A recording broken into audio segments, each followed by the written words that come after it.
World audio visual entertainment summit waves, जो एक अतिशय जगातला मोठा प्लॅटफॉर्म ऑडिओ व्हिज्युअल आणि एंटरटेनमेंटच्या क्षेत्रामध्ये पहिल्यांदा सुरू झाला आणि भारत सरकारने तो होस्ट करण्याचा त्याचं यजमानपद हे महाराष्ट्राला दिलं. कालच मुंबईमध्ये त्याचं आपण उद्घाटन केलं आणि पंतप्रधानांच्या हस्ते हे उद्घाटन झालेलं आपण बघितलं. आज वेव्सच्या निमित्ताने महाराष्ट्र सरकारने काही अत्यंत महत्त्वाचे MOUs केलेले आहेत, ज्याच्यामध्ये सगळ्यात महत्त्वाचा NSE ने वेव्स इंडेक्स सुरू केलेला आहे.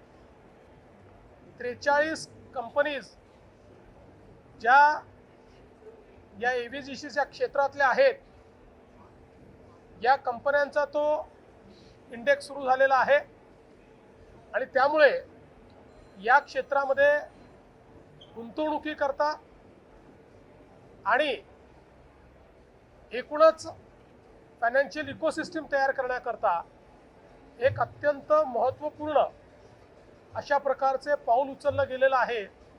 मी तर असं म्हणेन की वेव्सच्या यशामधलं एक हा मुकुटमणी आहे की NSE ने हा वेव्स इंडेक्स या ठिकाणी सुरू केलेला आहे.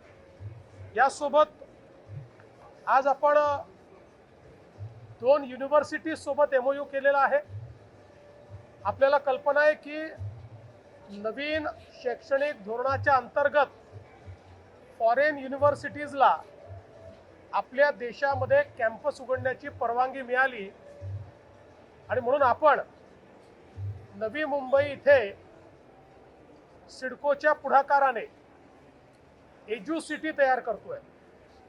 या एज्युसिटीमध्ये 10 ते 12 जगातल्या बेस्ट युनिव्हर्सिटीज आपण त्या ठिकाणी आणणार आहोत. ज्या युनिव्हर्सिटीजचं हाय रँकिंग आहे, जगातल्या पहिल्या 100 रँक्समध्ये वेगवेगळ्या कॅटेगरीज ज्या येतात, अशा प्रकारच्या या युनिव्हर्सिटीज आपण त्या ठिकाणी आणतो. अशाच 2 युनिव्हर्सिटीजशी आज आपला टायअप झालेला आहे.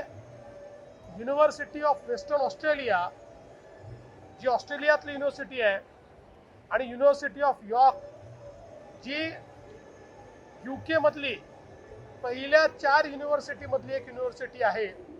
अशा या दोन्ही युनिव्हर्सिटीज आपला कॅम्पस त्या ठिकाणी तयार करणार आहेत.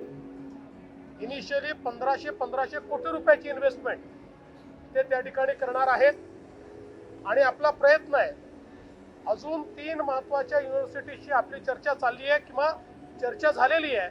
फक्त UGCतनं त्यांचं क्लिअरन्स यायचं आहे आणि त्याच्या व्यतिरिक्त अजून 5 युनिव्हर्सिटीशी आपली प्राथमिक चर्चा चाललेली आहे.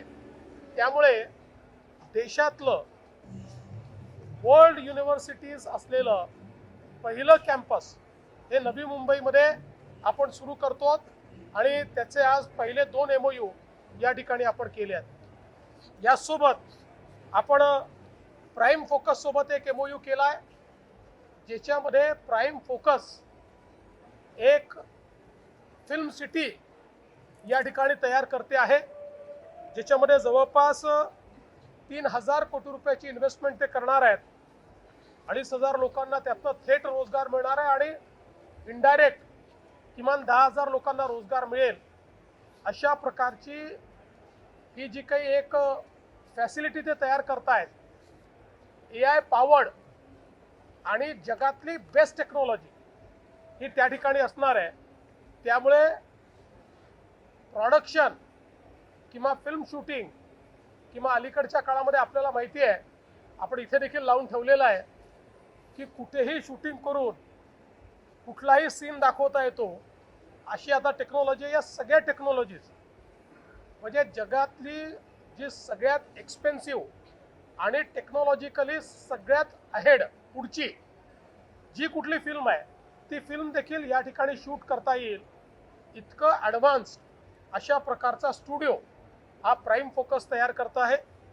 आणि यासोबत अजून एक असाच MOU आपला गोदरेज सोबत झालेला आहे, जे एक त्यांची स्वतंत्र फिल्म सिटी पनवेलला तयार करत आहेत. जवळपास त्या ठिकाणी ते देखील 2000 कोटीचं इन्व्हेस्टमेंट करणार आहे आणि त्यातही जवळपास एवढ्याच लोकांना मोठ्या प्रमाणात जी काही रोजगार आहे तो रोजगार मिळणार आहे. एकूणच आज आपण जवळपास 8000 कोटी रुपयाचे MOUs या ठिकाणी केलेले आहेत. पण महत्त्वाचं आहे की अशा क्षेत्रातले सगळे MOUs आहेत की जी निश क्षेत्र आहे, जी नवीन क्षेत्र आहेत आणि ज्यांनी मल्टिप्लायर इफेक्ट ज्याला आपण म्हणू शकतो हा तयार होणार आहे. आणि म्हणून मला असं वाटतं की वेव्ज हा जो काही प्लॅटफॉर्म तयार झालेला आहे याला अनुरूप अशा प्रकारचे चांगले इन्व्हेस्टमेंट्स आपल्याला मिळालेले आहेत. याच्या व्यतिरिक्त अनेक लोकांशी या निमित्ताने चर्चा झालेल्या आहेत, ज्या पुढच्या काळामध्ये फलदायी झालेल्या आपल्याला पाहायला मिळतील.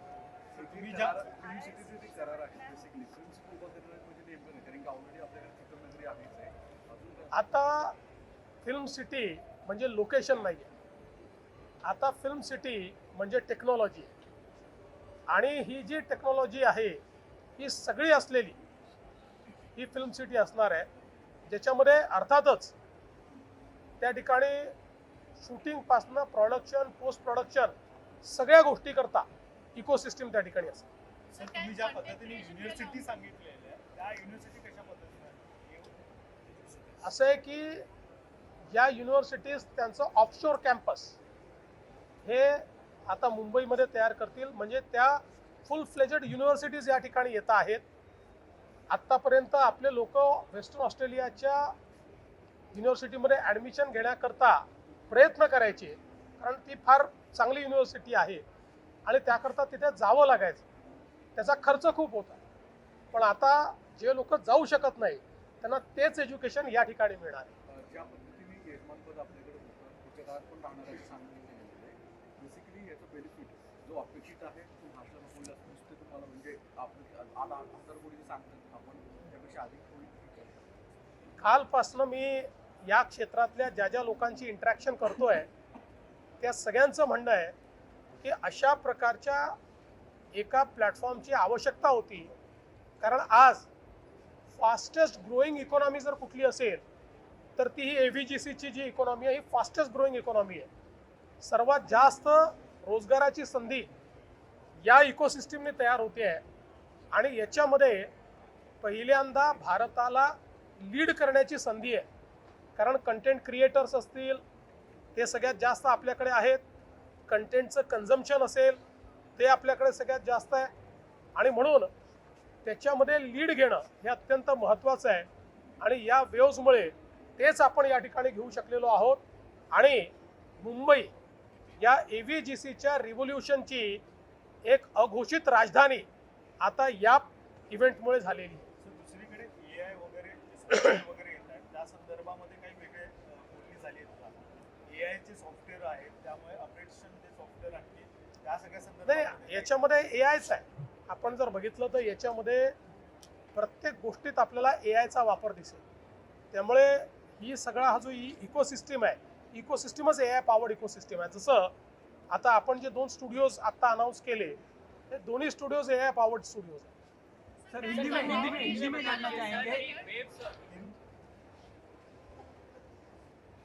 मुझे बहुत खुशी है कि world audio visual entertainment summit waves का आयोजन मुंबई में हुआ। भारत सरकार ने महाराष्ट्र को और मुंबई को इसको होस्ट करने का मौका दिया।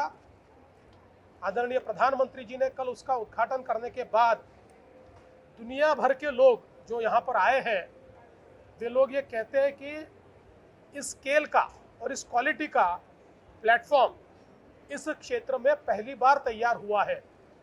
ये क्षेत्र ऐसा है जिसमें हम लोग लीडरशिप कर सकते हैं और उसी की ओर हम लोग जा रहे हैं, क्योंकि इसमें इकोनॉमिक ग्रोथ है, इसमें एम्प्लॉयमेंट है और एक मल्टीप्लायर इफेक्ट है। और इसी के चलते हमारे वेव्स के प्लेटफॉर्म पर कुछ बहुत अच्छे MOUs हुए हैं, जिसमें पहला आज NSE ने एक वेव्स इंडेक्स शुरू किया है। 43 कंपनीज जो है ABGC की, इनका ये इंडेक्स शुरू हुआ है। इससे इस क्षेत्र में निवेश की इकोसिस्टम को खड़ा करने के लिए एक बहुत बड़ा फायदा होगा। और मैं तो ऐसा मानता हूं कि इसकी जो सफलताएं हैं वेव्स की, उसमें से एक बड़ी सफलता ये वेव्स इंडेक्स के रूप में हम लोगों ने यहाँ पर शुरू की है। इसके साथ साथ हम लोगों ने 2 यूनिवर्सिटीज़ के साथ MOU किया है। नई शिक्षा नीति में प्रधानमंत्री जी ने फॉरेन यूनिवर्सिटीज़ के लिए हमारे दरवाजे खोले। आज तो हमारे स्टूडेंट्स को फॉरेन जाना पड़ता है, लेकिन वही शिक्षा यहाँ पर मिले, इस हिसाब से ये निर्णय लिया गया। और आज ऑस्ट्रेलिया की यूनिवर्सिटी ऑफ वेस्टर्न ऑस्ट्रेलिया और यूके की यूनिवर्सिटी ऑफ यॉर्क, जो यूके की पहली 4 यूनिवर्सिटीज़ में मानी जाती है, इनके साथ हमने समझौता किया है।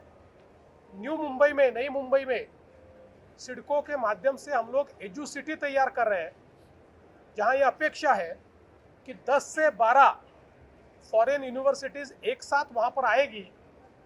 और उसमें से 2 के साथ MOU हमने किया है, और 3 के साथ हमारा MOU पाइपलाइन में है, और 5 के साथ हमारी बातचीत चल रही है।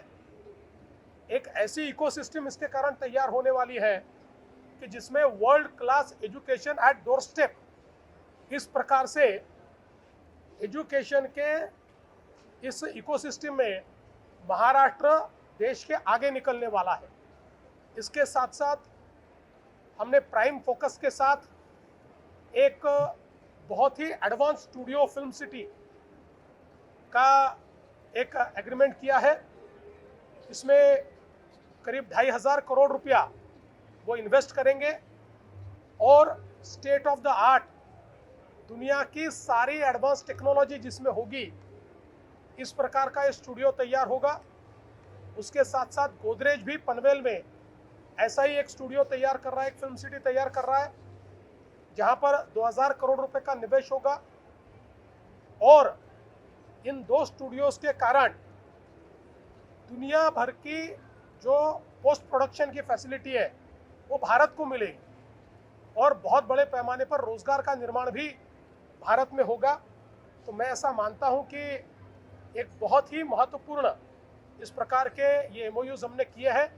तकरीबन 8,000 करोड़ रुपए के MOUs है, और मैं ऐसा मानता हूँ इसकी कीमत से भी ज़्यादा इसका जो मल्टीप्लायर इफेक्ट है वो बहुत बड़ा है। इससे जो इकोसिस्टम खड़ी हो रही है वो बहुत बड़ी इकोसिस्टम खड़ी हो रही है।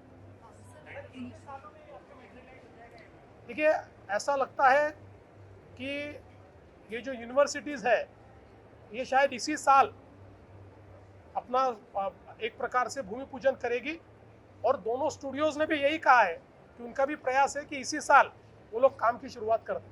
Considering the common people who are unable to afford foreign universities, how important are these MOUs and how it will change the Maharashtra's education? देखिए, मैं ऐसा मानता हूँ कि आज हमारे देश से बहुत ज़्यादा पैमाने पर हमारी युवा शक्ति विदेशों में सीखने के लिए जाती है। इसमें पैसा भी ज़्यादा लगता है, और हमारे पैसे पर वहाँ की अर्थव्यवस्था को भी मजबूती मिलती है। लेकिन अब उन्हीं यूनिवर्सिटीज़ को भारत में लाने के कारण जो अफोर्ड नहीं कर सकते, ऐसे लोगों को भी एजुकेशन मिलेगा, और साथ में हमारी ही अर्थव्यवस्था में ये सारा पैसा रहेगा। तो इसका एक डबल इफेक्ट हमको देखने को मिलता है। Sir, being an influencer is rising a lot, but do you think this is something that can be taken as a long-term career by Gen Z and other people? अभी ऐसा लग तो रहा है कि एक लॉन्ग टर्म करियर के रूप में इसको परस्यू किया जा सकता है। देखिए, जब भी कोई नई चीज़ होती है, जब कोई एक नया आइडिया आता है, कोई एक नया ट्रेंड आता है, तो अपने इथोस वो तैयार करता है। और अभी इन्फ्लुएंसर्स, ये कम्युनिटी तैयार हुई, इस कम्युनिटीज़ के अपने इथोस धीरे धीरे तैयार होंगे, और उसके कारण ये कम्युनिटी एक लॉन्ग टर्म सस्टेनेबिलिटी का प्लान अपने आप तैयार करेगी, ऐसा मेरा मानना है। Thank you. Korea Thank you. contribute? How can Korea contribute? Korea can partner with India.